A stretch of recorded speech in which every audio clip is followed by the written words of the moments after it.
The following program is for informational and educational purposes only. It is not to be considered legal advice.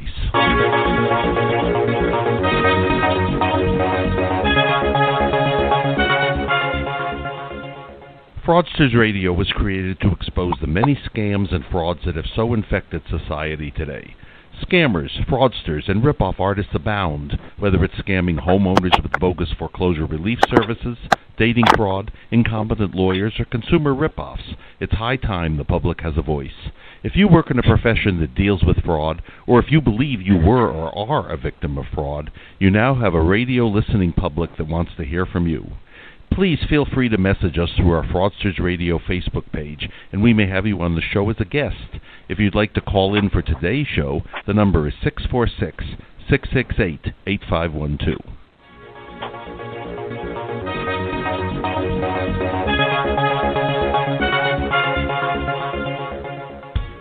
And welcome to Fraudsters Radio. I'm Laurie Z, nationally syndicated radio host and consumer advocate, along with my co-host Storm Bradford, owner of Mortgage Fraud Examiners. And if you've heard our show before, we are anti-fraud. And so one of the topics that often comes up for both of us where we get calls is about the IRS, calls about trying to collect taxes over the phone, the scam phone calls. And so we have a special guest, Clay Sanford from the IRS Media Relations. Clay, I want to welcome you to the show along with Storm. Hi, Laurie and Storm, and thanks so much for having us on today. Now, before we even start, we just found out that one of, actually Jason, I think who was still on the line with us, had a little situation, right, Jason? Oh, yeah, Jason, sure you have to pop that. Yeah, tell us what happened, Jason.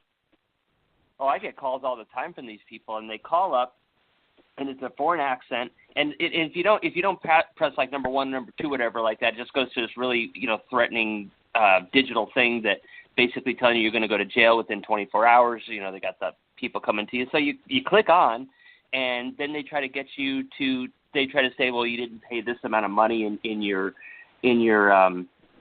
tax refund. I'm like, one of the times I actually went through it just to see what it was going to be about, and they said I owed $5,000 because I made an error, and I'm like thinking to myself, I'm like, man, I wish I could I wish I had $5,000 in my personal taxes to be able to make that type of a mistake, but I'm like, how could you possibly make a $5,000 mistake on your taxes? I mean, that's just like crazy.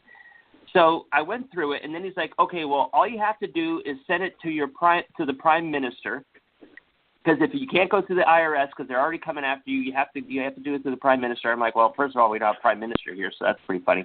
Mm-hmm. And then the second part is that they wanted me to pay it on an Amazon gift card, an iTunes gift card, or other types of gift cards, and I got to send it to this specific address. And I'm like, why would you do that? And then I started to realize you can turn those gift cards into Bitcoin. And then it's traceable. So they were, but you figured out you were being scammed. I know a lot of people when I've gotten calls, people they're in a panic, going, "Oh my God, they just said they're coming to arrest me." And so, I guess Clay, maybe you can address some of the concerns there, because we want to show people what's real and what's not, and we're especially being concerned because I'm here in Florida is they target the elderly. That's one of the big things. So sure. Tell us all about what people should know. Well, I'll tell you, that's the first. I've heard a lot on these scams over the past several years. That's the first time I've heard of a ploy to use a prime minister. So you would have thought they would have done their homework a little bit better. It's the first time I've heard that, so that's unique. There's 6 points I want to go over here in the beginning, and here's what I think it's important for people to know. What the real IRS won't do. So here's what we won't do. We won't call to demand immediate payment. We won't call you if you owe taxes without first sending you a regular paper bill in the U.S. mail on paper. We don't demand tax payment and not allow you to question or appeal the amount that you owe.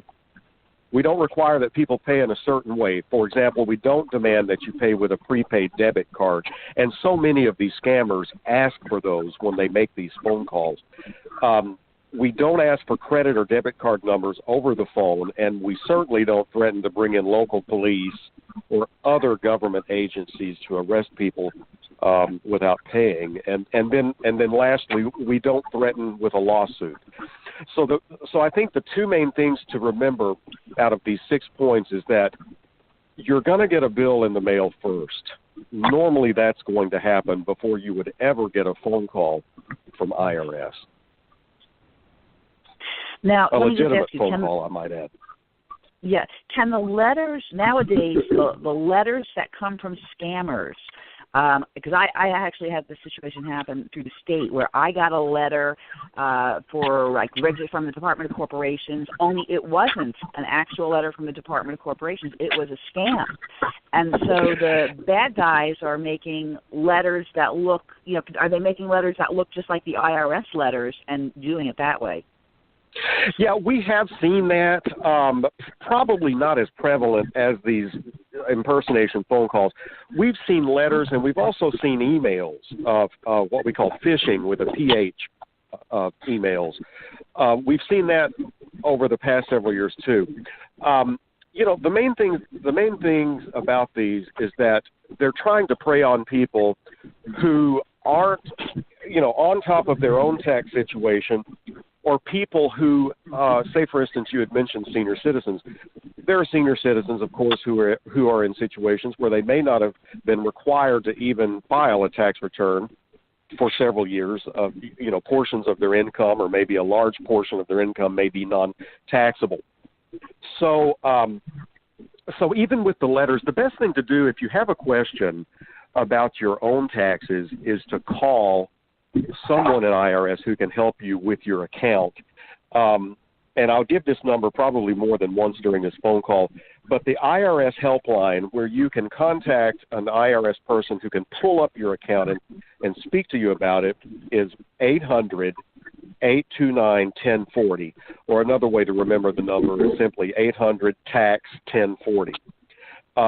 So that's the line that you can call to speak to a legitimate IRS person, an actual IRS person who can pull up your account and speak to you about it. Got it. Now, and I think a point maybe to drive it home a little bit better is that I'm not aware of any circumstance where the IRS would call you for anything. Now, the only thing that I'm familiar with that the IRS would ever be on the phone to speak with somebody would be the taxpayer would have initiated the phone call by calling the IRS, but never is there a phone call initiated by the IRS to the taxpayer. Is that correct? I don't want to, what's that old saying, never say never. Right. Everybody's taxes are different. There could be a situation of, I don't want to rule out just anything, but normally, the vast majority of cases, like, say, for instance, I'll give you an example. If you file a paper return, which most people don't, but there are situations where people do still file paper returns. Let's just say you forgot to sign the return. Well, of course, we cannot process it without a signature. That's going to generate what we call a mailed notice. We have mailed notices for many, many, many subjects. So that would be an example where you would get something in the mail instructing you to do something before we can take action to process the return. So that's one example. Another thing that's going to happen is if you owe tax, you're going to get a bill in the mail. And that's just the way it still is. You're not going to get a phone call or an email about that. Now, say, for example, if several bills went unnoticed, then it's possible to get a legitimate phone call. So like I said, you would probably have gotten several of these mail notices before you would get a legitimate phone call. So I don't want to never say, I don't want to say it would never happen that you would get a legitimate phone call, because it is possible under certain circumstances. But like I said, 9 times out of 10, you're going to get something in the mail first. Right. Well, and that's my point. My point is that I know of no circumstance where the IRS would call an individual without first sending them something that said that there's either a problem with the return that you filed, and or a collection notice or something that you owe this amount of money. They're just not calling you on the phone saying, hey, you owe us money. And the key word is, and you said it too, the key word is unsolicited. The same thing with emails, an unsolicited email. Now, having said that, there are several things on IRS.gov, and I think we've got the best website in the U.S. government. I really think that we do. There's a lot of information. Almost anything about taxes, federal taxes that you want an answer for is located on our website. We have several e-services that you can sign up for. Say, for instance, if you have a tax-exempt organization, we have an e-news product for tax-exempt organizations. We have e-news products for small business. There are several things you can sign up for and receive emails from us, but there again, the key word is unsolicited. To get an unsolicited email out of the blue about your account would not be something that we would send. Right.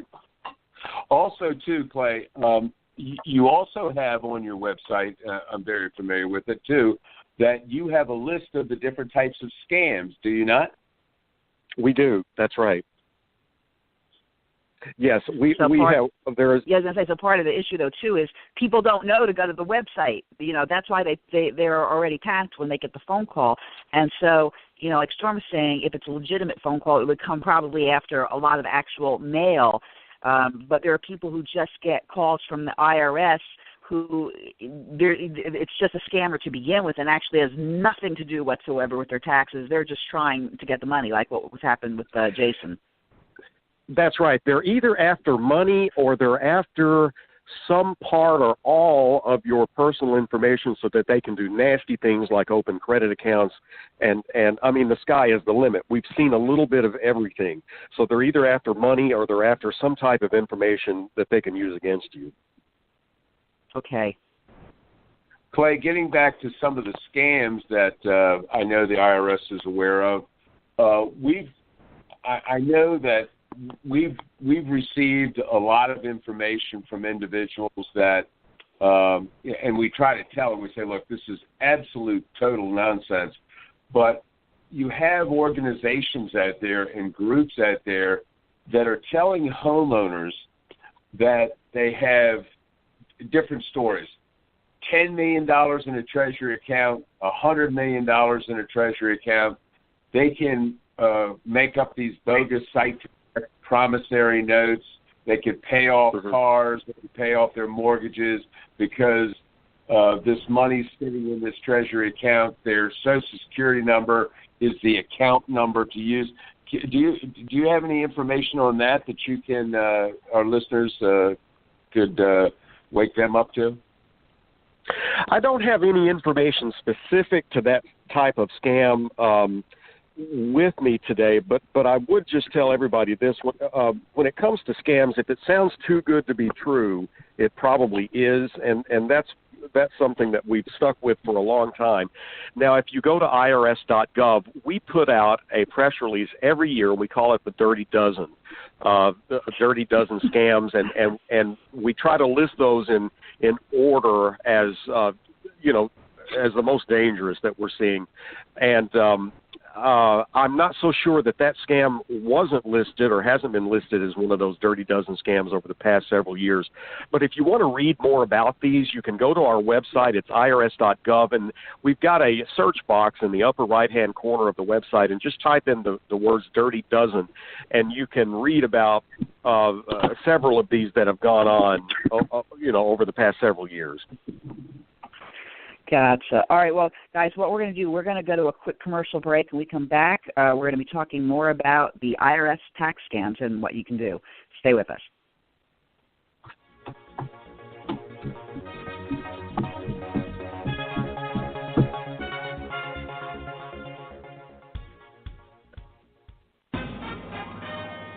Have your house payments skyrocketed under an adjustable rate mortgage? Have you been laid off or had your hours cut? Are balloon payments coming due? You need help from mortgage fraud examiners. To stop the housing crisis, Congress and the White House are pinning their hopes on homeowners renegotiating their mortgages.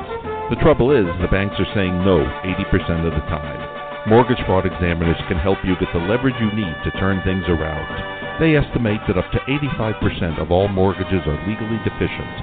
Mortgage fraud examiners can perform a mortgage transaction analysis and an appraisal to find legal deficits in your mortgage. It's like CSI for your home loan. Banks and lenders suddenly start cooperating when faced with a lawsuit for violating lending laws or appraisal fraud.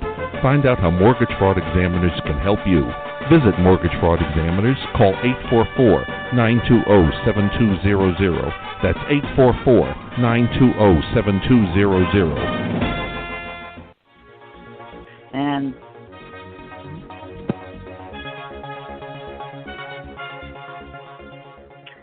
And we're back on Fraudsters Radio. Storm Bradford, Laurie Z here, along with Clay Sanford, IRS Media Relations. And I wanted to share a story with you guys, kind of similar. A few weeks ago, and I'm going to tell you at least 10 times a day on 3 different days, I got calls from the U.S. Treasury Department offering me a $9,000 windfall that I didn't have to pay back. And so when they called, I could hear it was in a call center with people who didn't speak good English. And it got to the point where 10 calls a day, I would say, I would have fun with them and just say, I'm recording this call. Click, they'd hang up. Or I would say, you violated the TCPA. Click, hang up. And so it never got any further than that. But one of the things that got me was somebody went on to a Facebook Messenger of a friend of mine who's in her 90s, and all of a sudden started chatting with me through Messenger about the exact same thing, how I'm on the list to get money back. And so, we were talking a little bit earlier, I had mentioned about elderly people. So I think about my mom who's in her 70s. And one of the things people don't look at, too, when they get an email is who is the email coming from, right? I mean, if it's not, the IRS is not sending emails, but these bad people can almost imitate anything. As a matter of fact, when you're talking about phone calls, they can buy equipment that makes it look like it's coming from the IRS's phone number. So would the best advice in a situation like that be, say, hey, sorry, you can only contact me by mail, and then hang up?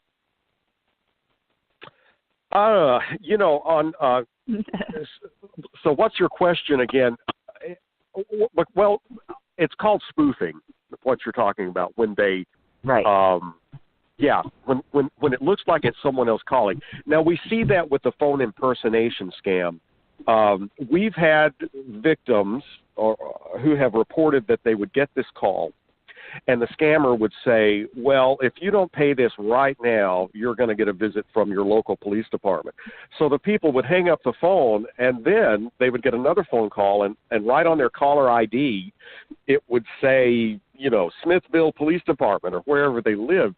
So they're spoofing these phone numbers, and then they're calling back, with another title on your caller ID. So we've seen that happen as well. So, I want people to be aware of that. But, your question was what now, Laurie? Well, what I'm saying is when they call up, I would say things because I knew the calls were fake.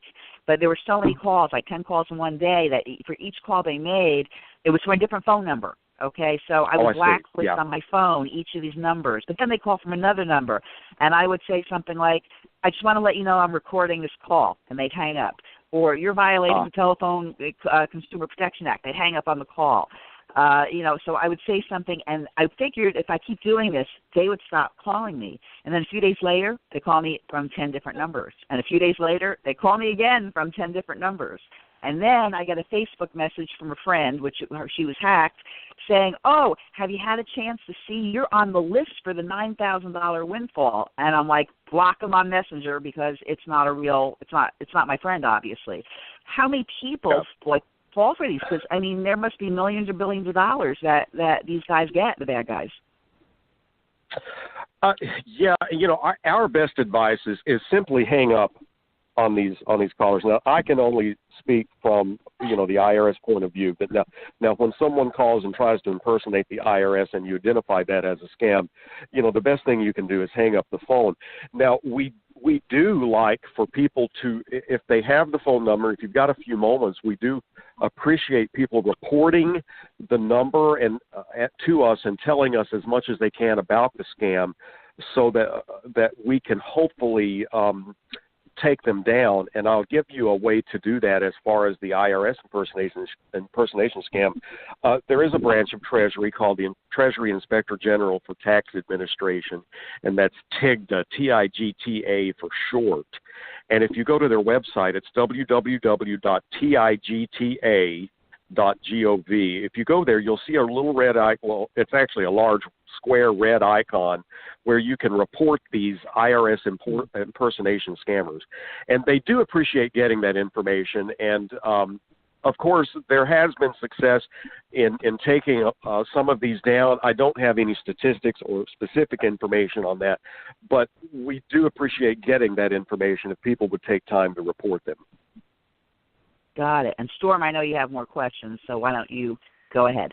Yeah, I just had, well, actually I had a statement, something that you and I discussed in our last radio show that you had asked, how come there's all these scams out there? How come the government is not doing anything to help individuals? And I said the reason for it is that these different agencies, the IRS, or any of these government agencies that are trying to help homeowners and things like that, they're getting so many phone calls about so many scams, they just can't investigate every one. And I'm sure, Clay, that would be the same thing with the IRS. You guys just don't have the manpower that you can go out and investigate every single complaint that, somebody's calling in about. What type of information can you give our listeners that could give them some confidence that they're not wasting their time when they're calling the IRS or making some sort of complaint?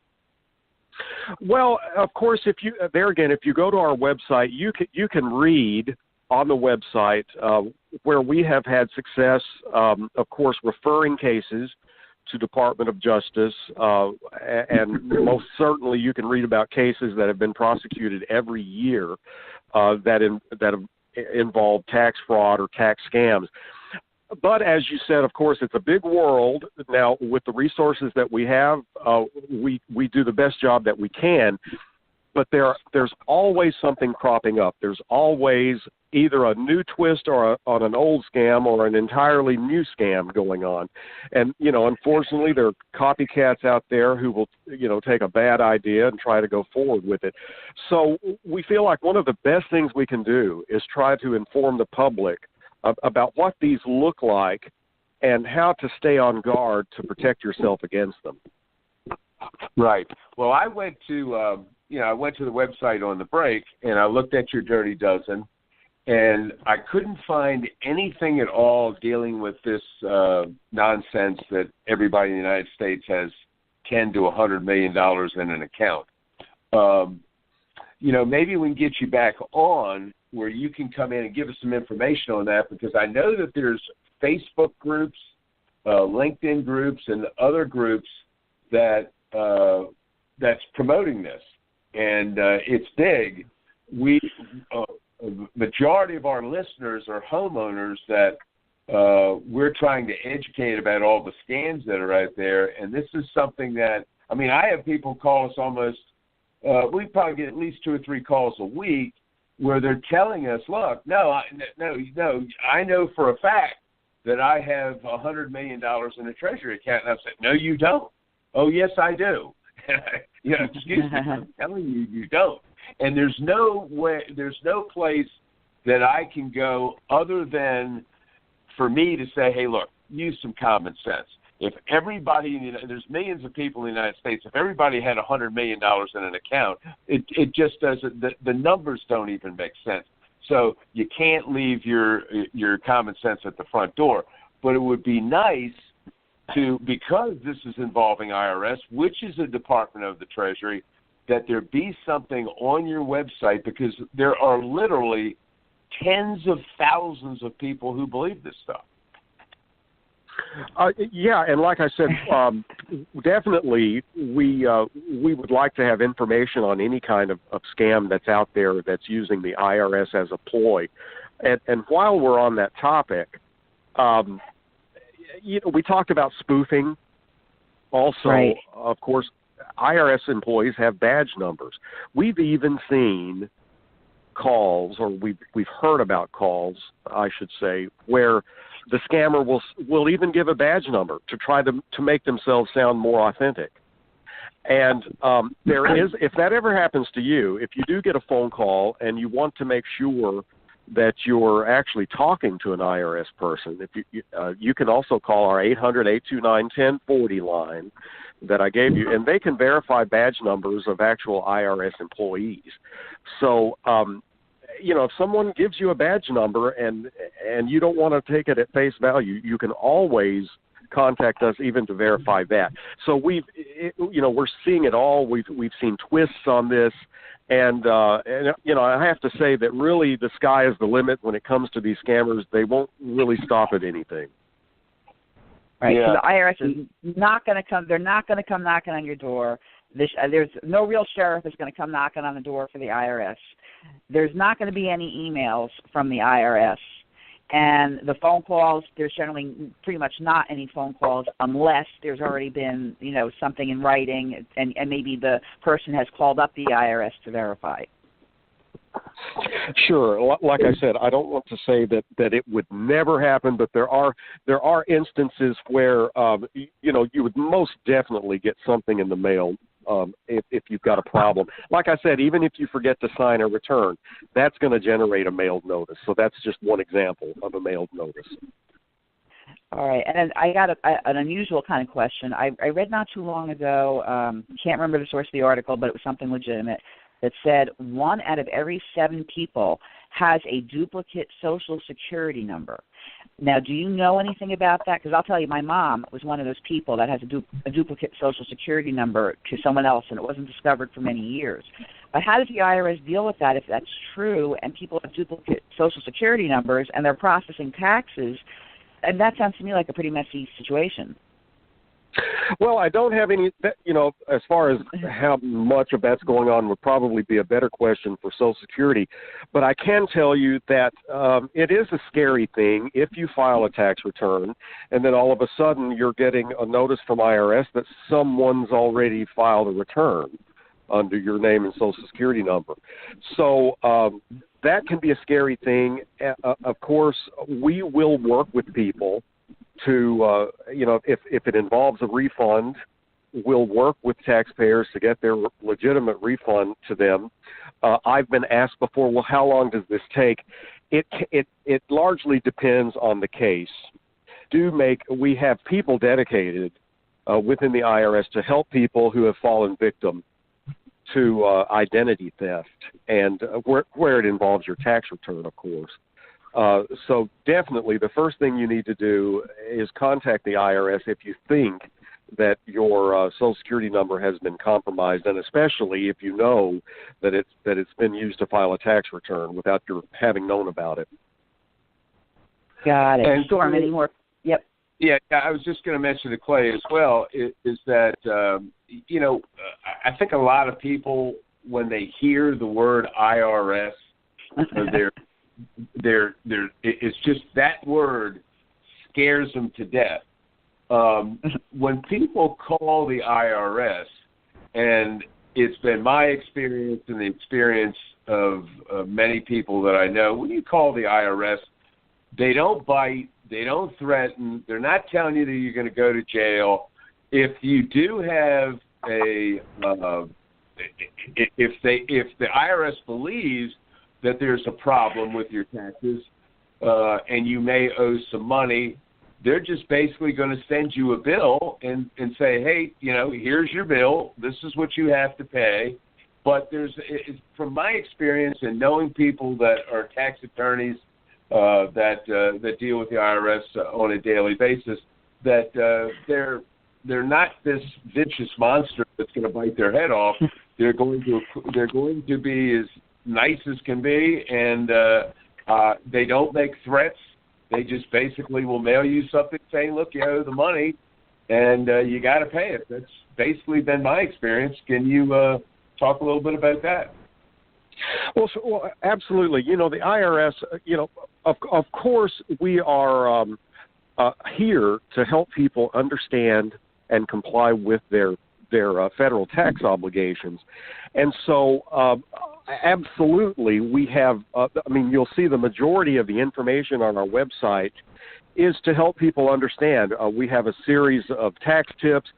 Almost every publication that we have on a particular topic is available on the website for download.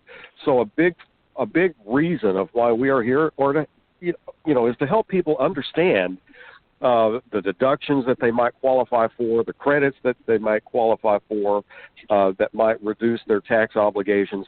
It's all there. And so, there's really no reason to fear at all. And the best thing that you can do if you've got a question is to either visit our website or, contact us by phone and see if we can help. And they do you do have supervisors there, too. So let's say that, in life, some personalities just don't mesh.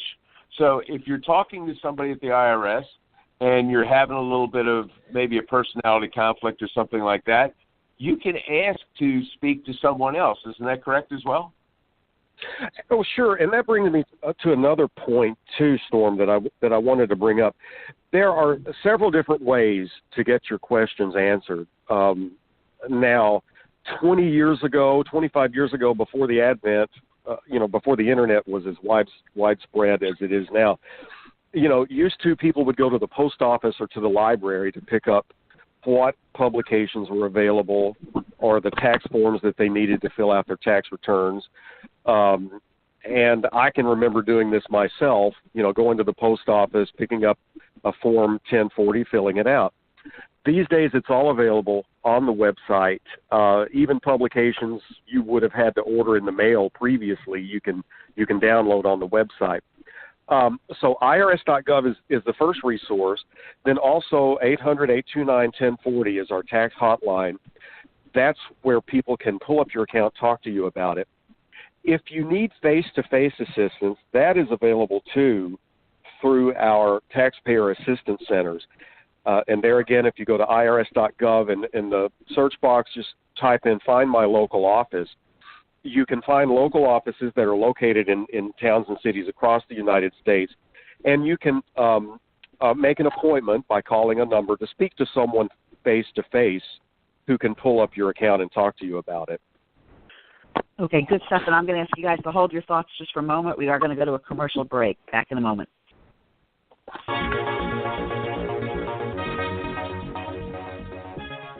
Have you received a notice of foreclosure on your property? Do you suspect that you're involved in an unfair or fraudulent loan agreement? Are you looking for a way to save your home? Would you like to cut through all the misinformation and find out what really works? Would you like to learn strategies that the so-called gurus aren't aware of? If you answered yes to any of those questions, a professional team at Mortgage Fraud Examiners can assist you and your attorney with all of these things and more. Contract breaches, errors, statutory regulatory violations, fraudulent appraisals, and other fraudulent conduct cause most mortgages to be legally problematic. In fact, the Federal Deposit Insurance Corporation found that nearly 2,000 financial institutions they assessed received citations for significant compliance violations. They also examined appraisals and found out that of the 259 appraisals reviewed for accuracy, only 7 fully complied with professional standards. Attorneys who have followed our methodologies have received multi-million-dollar rewards and free title to the homeowner's property. There is a very high likelihood your mortgage contains an extensive error. At Mortgage Fraud Examiners, we know just how costly a missed opportunity can be. For almost 40 years, we have consulted, retained, and referred to by attorneys, lawyers, trial practitioners throughout the nation. Put another way, we are the trusted source for litigation support. A foreclosure is basically an allegation the homeowner breached the contract by failing to make timely payments. The contract is clear. The borrower promised they would make timely payments, and if they didn't, the lender could take the property. The only way to overcome the homeowner's breach is to show the lender breached first, identify errors that would void the contract, identify regulatory violations, identify appraisal fraud and other fraudulent conduct, and the only way to find these wrongs is to thoroughly examine the whole mortgage transaction. This meticulous examination of your mortgage transaction and appraisal can identify legal defects that would make your mortgage unenforceable and entitle you to compensation or even free title to your property. Call us at 844-920-7200. That's 844-920-7200. 844-920-7200.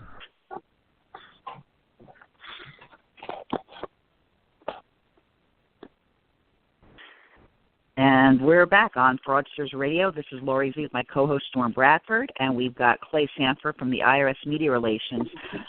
Clay, one of the things we have a lot more we want to talk about, but I think one of the things we want to talk about is the data breaches, people who are victims of data breaches or identity theft. I've been a victim of identity theft myself. So what happens in situations like that? Because I know you have some type of an identity theft affidavit, just like the Federal Trade Commission does. So can you talk a little bit about that? Yeah, the IRS, we're working with something called the Security Summit Partnership with states, with different states, and also the tax industry. Now, we've made major improvements in detecting tax return-related identity theft during the last several years. But, we want to remind people that they can help, of course, avert this themselves. And we like to remind people how to reduce their risk, in identity theft. And one of the things that folks need to do is always, on the computer, use that security software with the firewall and antivirus protections, and along with strong passwords. And then, of course, as we talked, avoid the phishing emails and the threatening calls and texts from these thieves who are posing as legitimate organizations. And don't click on links. And there's so many things that people can do to help protect themselves. Yeah, I want to give you a kind of a quick example of something that happened when we talk about the emails. And so I won't. It was actually a family member who got an email. It wasn't IRS. It was about her FICO scores had changed. And so I told this family member after she forwarded me the email, did you look at the account, the email account, which it came from? And we had a good laugh. It came from crazychefgirl@gmail.com. So why would crazychefgirl@gmail.com be sending someone a message about your FICO scores have changed unless it's a scammer or someone trying to sell an affiliate program? So I think that's also one of the things you got to look at the source, because they can make it look an email almost like it's coming from the IRS, even though it's not. Well, unfortunately, IRS is often the first to inform a victim that identity theft has occurred. Like we were saying, you might get a notice that someone has filed a tax return in your name. So what we're doing, we're working hard to try to resolve those cases as quickly as possible. We've put a special identity theft section on our website, and we've got information on there like a taxpayer guide to identity theft, and tax-related information when it comes to data breaches, and that type of thing. Now, keep in mind, too, that not every data breach results in identity theft, and not every identity theft is tax-related identity theft. So, of course, we're committed. We can't obviously, here at IRS, we can't obviously do something about every case of identity theft, but where it concerns your federal tax return, of course, we're here to help with that immediately.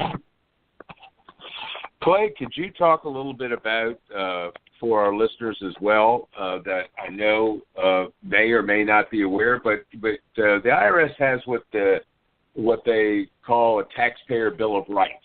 Can you discuss that a little bit and then inform our listeners about what exactly that is? Well, sure. Yeah, the folks should know, and that's something else too. When you get these scam phone calls, we're not going to threaten arrest, and of course that's one thing that kind of goes along with the taxpayer bill of rights, and I'll just go down a list of these. So, you as a taxpayer, you have the right to be informed, you have a right to quality service, you have a right to pay no more than the correct amount of tax, and of course, right under that, to challenge the IRS's position and be heard. So, taxpayers, of course, are entitled to fair and impartial administrative appeal of most IRS decisions, and they have a right to receive a written response. So we definitely want people to know that. A big one also is the right to privacy.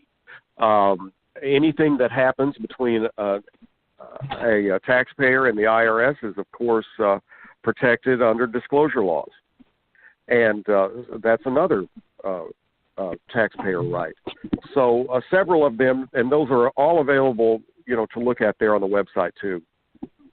Also, too, Clay, and this is something else might be helpful to our listeners, is you also have in every state a local taxpayer advocate, someone that is, and I know that they're an independent group within the IRS that they're there to listen to you. They're there to help you.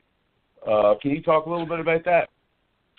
Sure, and I think the main thing to remember about the taxpayer advocate service is that before contacting the taxpayer advocate about a problem, you want to make sure that that you've exhausted normal IRS channels. So we talked about calling our 1-800-829-1040 line.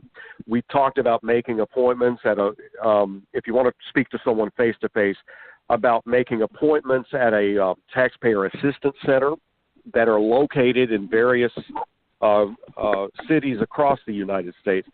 But if you feel like that you have exhausted the normal channels and you still need some help with it, Taxpayer Advocate Service is there to help. Right. So that's what I was speaking about earlier, is that if you're discussing matters with the IRS and you feel as though you're getting nowhere fast, that you have another step that you can speak to someone in the Taxpayer Advocate's office that they're there to listen to your point of view and to maybe broker something with whoever you're dealing with, either face to face or on the phone with the IRS.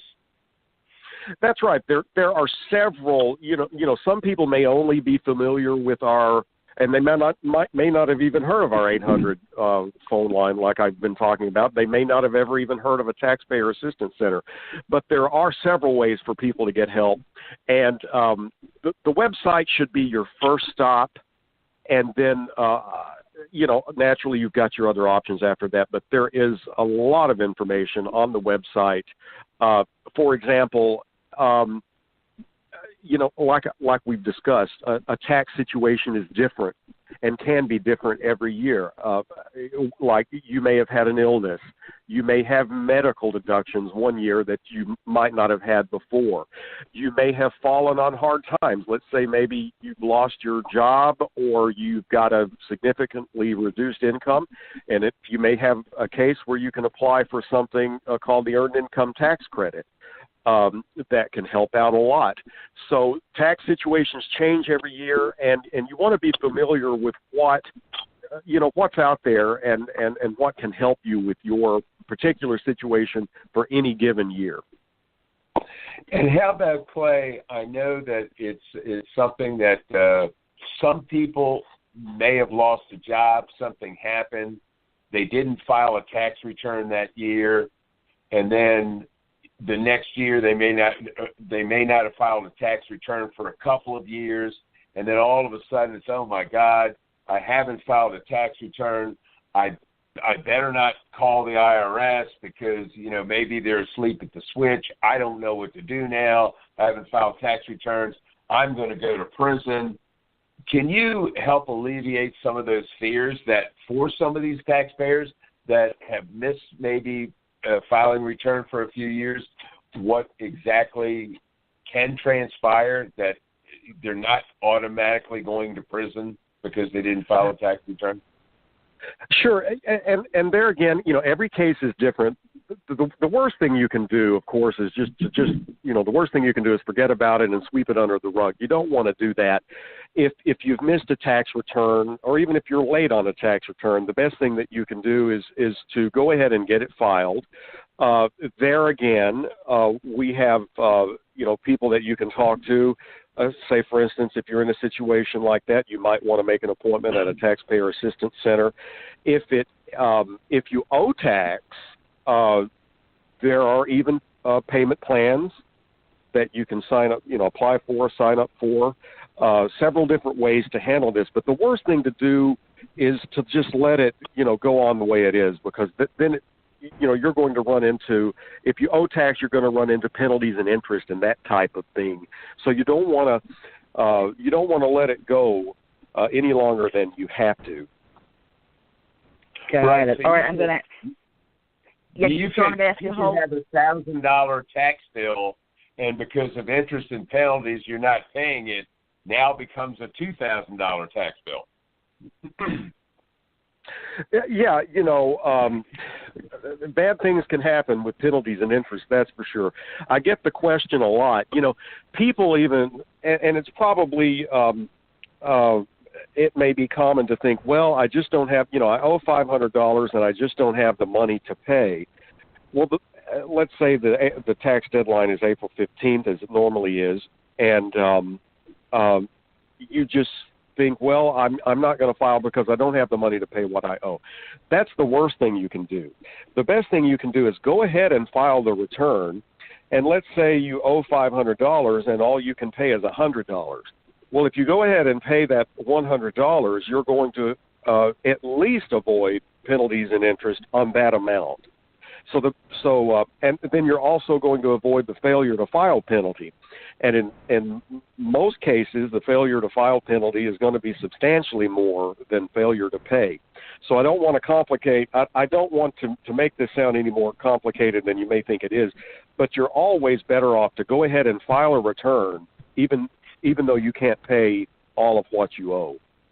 Right. Got it. All right, I got to ask you guys to hold your thoughts. We're going to go to a commercial. We got more to talk about. I want to talk about choosing a tax preparer. Hold on. We'll be right back from the break.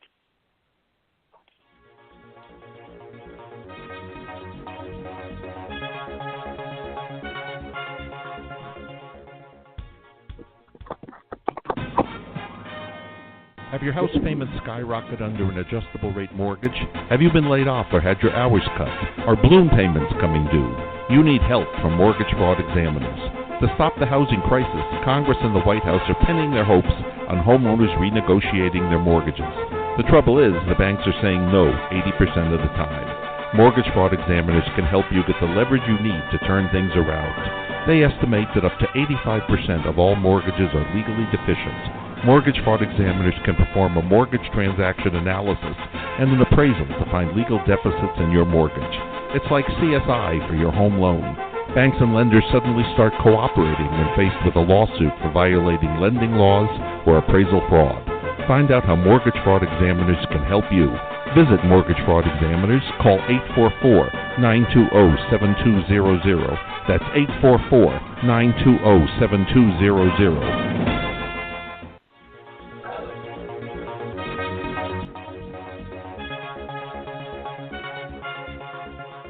We're back on Fraudsters Radio. I'm Laurie Z, and here with Storm Bradford, owner of Mortgage Fraud Examiners, and Clay Sanford of the IRS. And in the last 10 minutes or so we have on the show, I know we want to talk about choosing a tax preparer, but over the commercial break, I just had a couple of quick questions that I was thinking of for Clay, which is a friend of mine told me that her ex-husband had never paid taxes in years and years, and that his entire check was being taken by the IRS. Is that a true or false statement? Can the IRS take all of your money regardless of what you owe? Like I said, it depends on the, something case specific I really couldn't comment on. And okay. Since everybody's tax situation is different, I really could not, as far as all of the check, I couldn't, there are rules, of course, that are followed. There are any of which that you can read on the website about the collection process. And what I would encourage people to do is to go to, if they have questions about collection, just go to the website. There is a handy publication called the IRS Collection Process, and it talks about everything, including liens, levies, what can and what cannot be done. So I would encourage people to go read that. All right, and I got one more quick question for you. I'm throwing them at you today, Clay. What about situations where, and this actually goes back years to someone that I disassociated with who used 2 social security numbers and the same last name off by 1 letter intentionally. I mean, there are people who try to create separate files for themselves where they have these 2 social security numbers. Well, then what happens with the IRS and taxes there? Because that's outright fraud right there. Now, that's the first time I've ever had that question. So we're talking people who have 2 separate tax accounts? Yeah, they have 2 social security numbers, and use 2 names. It's not uncommon. I'm in credit world, so definitely fraudulent. And I would say that the instances of that, especially with technology, have been reduced. That's something that we've done. I think a very good job of over the past several years. So you don't want to. Definitely, I can't say that anybody would do that and try to expect to get away with that forever. I just think that obviously fraudulent. Yeah, we're just trying to stump you. That's all. No, and that's fine. It's just that it's so vast, and and we've seen so much over the years, and I think that you and I talked about this when I was when you were talking to me about coming on the show. But we really push direct deposit, not just because it's faster on a tax refund, but years ago, before the advent of direct deposit, people would get a paper treasury check for a refund check, and those would get stolen right out of the mailboxes. It was a common thing during the spring when tax refunds were coming back. It was a common thing for crooks just to go around and steal these things right out of the mailbox. So technology, direct deposit, has made that so much harder to do. So that's something that we don't even really hear about a whole lot anymore. But before the advent of direct deposit, it was unfortunately a common thing. So fraud is nothing new, and we've dealt with it for a long time. All right, and we only have a few minutes, about 6-7 minutes. Can you just quickly kind of summarize up for us how should a consumer choose a tax preparer? What's the best way?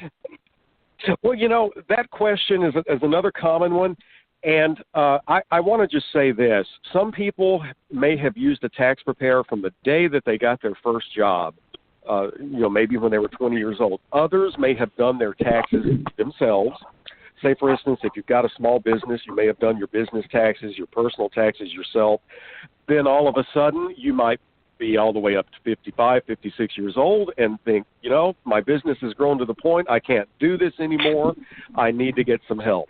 So people are different ages when they choose to go out and seek a tax professional. We just want them to keep some things in mind. And probably one of the best things you can do is to get references from friends, neighbors, and colleagues about tax preparers, tax professionals. Choose a tax professional the same way that you would any other professional like a doctor or a lawyer. You're going to want to get references. Bear in mind that this is going to be a person who not only has your Social Security number, they're going to also have Social Security numbers that belong to your dependents, for example. So there are definitely some things you want to be on the lookout for. A Better Business Bureau you can check with, see if the preparer has a questionable history. And for enrolled agents, you can check with the IRS Office of Enrollment. Just a lot of things you can do, but I think the main thing is to definitely check with friends, neighbors, and get some references. Okay, Storm, got some last-minute questions? Yeah, I did. Clay, we'd like to have you back on, and if you could go back in, do a little research on what I spoke about earlier, because, you cannot believe how many phone calls that we get. I know Laurie's had them, we've had them, where these individuals literally believe that they have $10 million to $100 million in a Treasury account, and their Social Security number is the account number. There's tens of thousands of people that believe this, and it would be nice to have you come back or somebody else come back and explain where this is just utter nonsense. Yeah, and Storm, are there Facebook groups that have these people in there that maybe Clay can speak into? Yeah. I mean, there's a lot of these Facebook groups out there that promote this type of stuff. Accepted for value, all this different type of nonsense. And it would really be helpful because, matter of fact, I had somebody throw it up in my face the other day. I said, well, look, you can go to the IRS website, and I'm sure on the website that they have something identifying this. And they said, oh, no, I went there. And that's what these promoters are saying, that if it wasn't true, they'd have it up on their website. Well, absolutely. We definitely want to look into anything out there to warn the public about that maybe a red flag, something that they need to look out for. And there again, Storm, I mean, it happens all the time. We see these things pop up. We see them morph. We see them grow into things that are big problems. And that's why this phone scam, impersonation scam, is such a big deal right now, because it is so prevalent. And I don't know that, now you had talked about earlier, people that have this fear of a government organization, but I don't know if it's so much that or just the fact that taxes touch so many people. So I think that one of the reasons why they use IRS as a ploy is because so many people are familiar, with paying taxes. But definitely some dangerous things floating around. Right. Yeah, I think people fear the IRS. They do. But again, it would be nice if if you could check with your colleagues and maybe get back with us and let us know somebody that can come on and talk about this, and maybe some of the other things, the other scams that are out there, like tax protesters and these other types of things that I know that the IRS is trying to educate the public that is incorrect as well. Yeah, like I said, we're happy to look into anything. So if you've got some information on it, definitely send it along, and I'll see if we've got anything on that. Okay, we'd really appreciate that for listeners. Yeah, and before we sign off, Clay, can you give the IRS website and telephone number one more time? Yeah, the phone number for our toll-free helpline. Now, this is a line where they can pull up your account and actually talk to you about it. That's 1-800-829-1040, or an easier way to remember it is just 800-TAX-1040. The authentic IRS website is www.irs.gov. Make sure you've got that .gov extension in there, because there are fake websites that have gone around in the past. So, yeah, www.irs.gov is the official website. Excellent. Well, Clay, we want to thank you very much for joining us. We'll definitely have you back. Storm, great questions that you asked for him. Hopefully all of our listeners got a lot out of this, and maybe they won't be afraid to call the IRS now. And I want to thank you for joining us today on Fraudsters Radio. Please join us again next week, same time, same place. And remember, we want to hear your stories. You can contact us through the Fraudsters Radio Facebook page. Thanks, Clay. Thank you, guys. I really appreciate it. And Laurie, Laurie, are you still on? I didn't know if we were still being recorded or not. Yes. If you'll send me some information on that scam, if you've got anything in writing and you could send to me, we'll definitely take a look into it. Sounds good. All right, will do. Thanks again, Clay. Great answers. I'm sure our listeners are very happy. Enjoy the rest of your week. Okay, thanks a lot. Bye-bye. Bye. All right. Bye-bye, guys. Bye, Laurie. Bye, Storm.